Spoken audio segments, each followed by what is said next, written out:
रुचिताकडून तन्वीचा भांडा फोड. बिग बॉसच्या घराबाहेर येताच धक्कादायक खुलासा.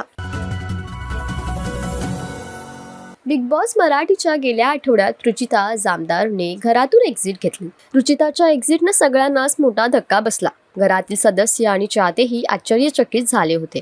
पण घराबाहेर येताच रुचिताने अनेक धक्कादायक खुलासे केले आहेत. सुरुवातीला रुचिता आणि तन्वीमध्ये मैत्री झाल्याचं दिसलं होतं, मात्र ही मैत्री फार काळ टिकली नाही.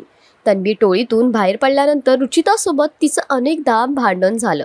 अनेकदा तन्वीबद्दल बोलताना रुचिताची जीभ घसरली. त्यावरून तिला भाऊच्या धक्क्यावरही सोडवण्यात आलं होतं. मात्र आता घराबाहेर येताच रुचिताने तन्वीच्या सोज्वळपणाचा भुरका फाडला आहे. रुचिताने घराबाहेर येताच अनेक सदस्यांबाबत भांडाफोड सुद्धा केला. सध्याच एका मुलाखतीत रुचिताने तन्वीला खरकटी म्हणण्याबद्दलही स्पष्टीकरण दिलं. ती म्हणाली, मी कधीच वेगळ्या अर्थाने तो शब्द वापरला नव्हता. मला तन्वीचा गेम पहिल्या दिवसापासून कळला नव्हता. तिला माहीत होतं की मी टास्कमध्ये आक्रमक होते. तिला पाहिजे होतं तेच, की मी ह्यामध्ये हातापायी करावी आणि शोच्या बाहेर जावं. म्हणून तिने एक नवीन स्ट्रॅटेजी काढली होती की रुचिताच्या इतक्या जवळ जायचं की कुठेतरी धक्काबुक्की होईल आणि ती शोच्या बाहेर जाईल.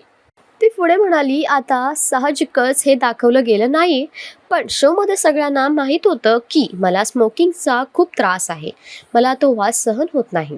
तन्वी प्रत्येक भांडणाआधी स्मोक करून यायची आणि माझ्या खूप जवळ येऊन बोलायची, जे मला सहन होत नव्हतं. कदाचित ती हे मुद्दाम करत होती की मी तिला धक्का देईन, म्हणून मी त्यावेळी तिला खरकटी म्हटलं होतं, कारण मला तो वास येत होता. पण त्या शब्दाचा खूप वेगळा अर्थ काढण्यात आला हे मला बाहेर आल्यानंतर कळलं. मी भाऊच्या धक्क्यावर याबद्दल स्पष्टीकरणही दिलं होतं, पण ते दाखवण्यात आलं नाही, असं रुचिकाने म्हटलं.